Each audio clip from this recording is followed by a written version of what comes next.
Bismillah ar-Rahman ar-Rahim, alhamdulillahi rabbil alameen, wa salatu wa salam ala Muhammad wa ala alihi wa sahbihi wa sallam.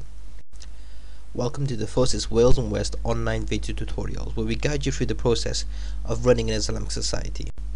Today we're going to cover student unions and the NUS. This is going to be a bit of an intense session because we're going to cover a lot of ground, so try to bear with us.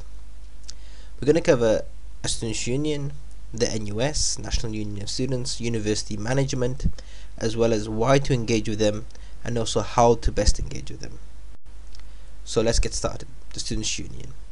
A Students' Union, and it sometimes goes by other names, is a democratically run organization established to serve the interests of a student body. The Students' Union is separate from the university. It has a different way of running and a different constitution. The union supports itself financially through the funding from university as well as its commercial activities. And all societies are affiliated to the SU, and yes, that does include the Islamic Society. So a union is primarily run by two groups of people: the sabbatical officers, who are full-time paid members of the student body who have been elected to serve a specific position for a single year within the union.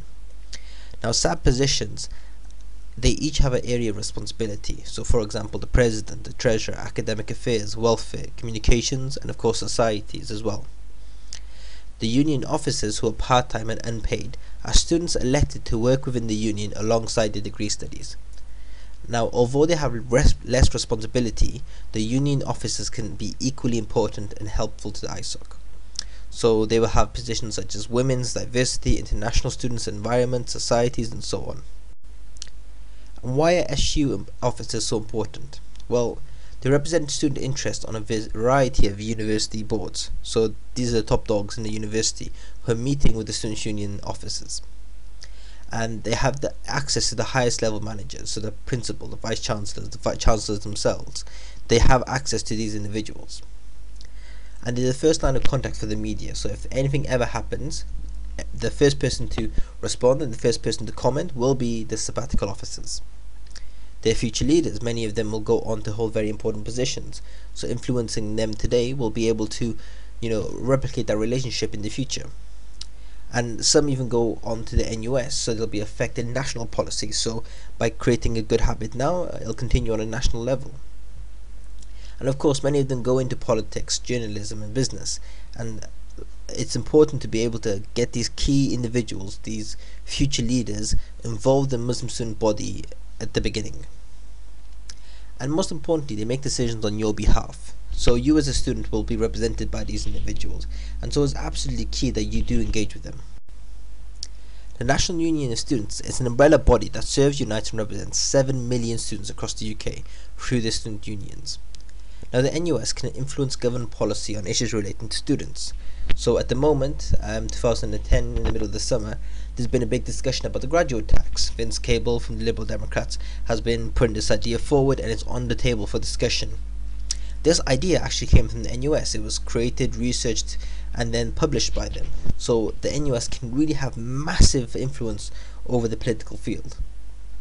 And they also have full-time elected SAB officers responsible for key aspects of its work. NUS Wales is the regional branch of the NUS. So if you're in Wales, NUS Wales is the main individuals you engage with at the regional level. Now, university management. The university management are of course separate from the SU.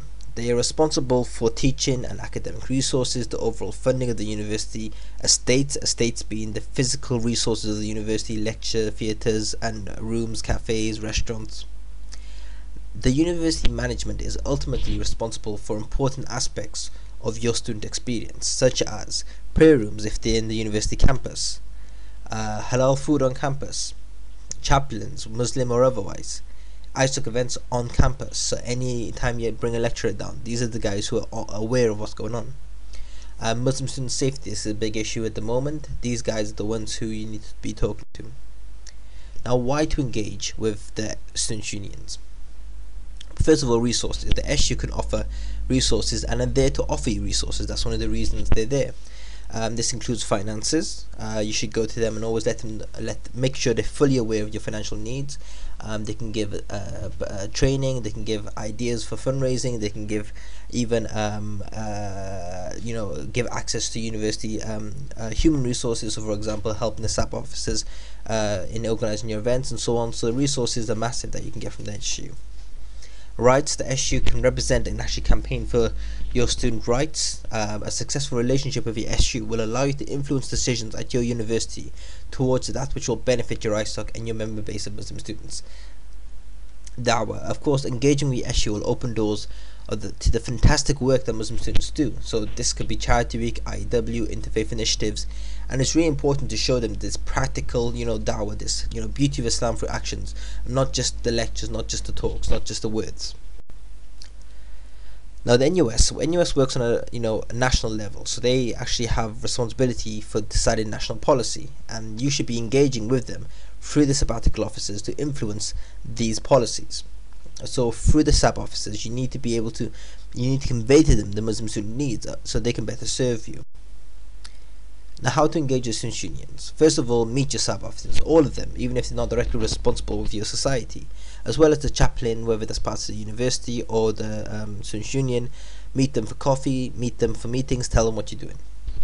There's going to be student councils. All unions have a student council or societies council. Go along, ask questions, submit motions on issues that affect you. Really make the most of this democratic procedure. And of course, invite students' union officers and university staff to your big ISoc events. So let them see what you're doing. Encourage Muslim students to vote or even run in elections. And help the SU in their campaign. So if the SU is doing something on campus, get your society involved. Also, it's important to do joint events with other societies. So some examples are Islam and Environment, Women in Islam, Interfaith Dialogues, basically uniting the student body a lot more and engaging them with the ISoc activities.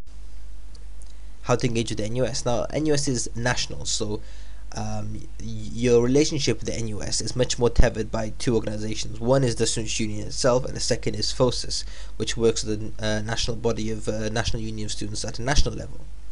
But there's still ways you can get involved. So first of all is being elected as the NUS conference delegate. This happens every year for the big conference. All the information should be published. If it's not, just get in touch with the union, they will tell you. Second is NUS zone conferences. These are conferences held on specific issues. If you need some more information on these, just contact us, Wales SAC rep, and our details will come at the end. Communicating your needs to the Students' Union to pass on to the NUS. So this goes back to Students' Union engagement and the president and vice president and so on, telling them what your needs are so they can influence national policy. When it comes to working with university management, it's important to invite your vice chancellor and dean to IW events. Sometimes they won't actually attend, but as long as they're aware that you're doing this work on campus, it's a huge benefit.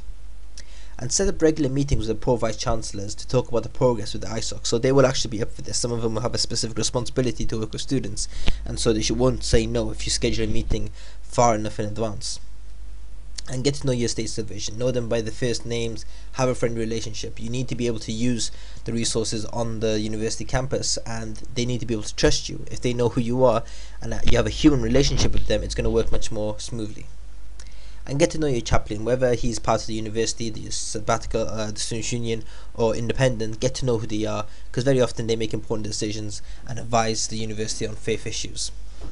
Now, have a strong relationship with your SU, because the SU will actually lobby the university management for you and will have a very strong say. So get to know them, work with them, and they will be able to do a lot of the job for you. So some closing remarks. The Students' Union and the NUS is a very important part of the student world. You can't ignore it. And understanding it and engaging with it is the key to changing not only your campus, but society too. Don't put student politics at the bottom of the agenda. It's something that very often gets overlooked. Do engage with it.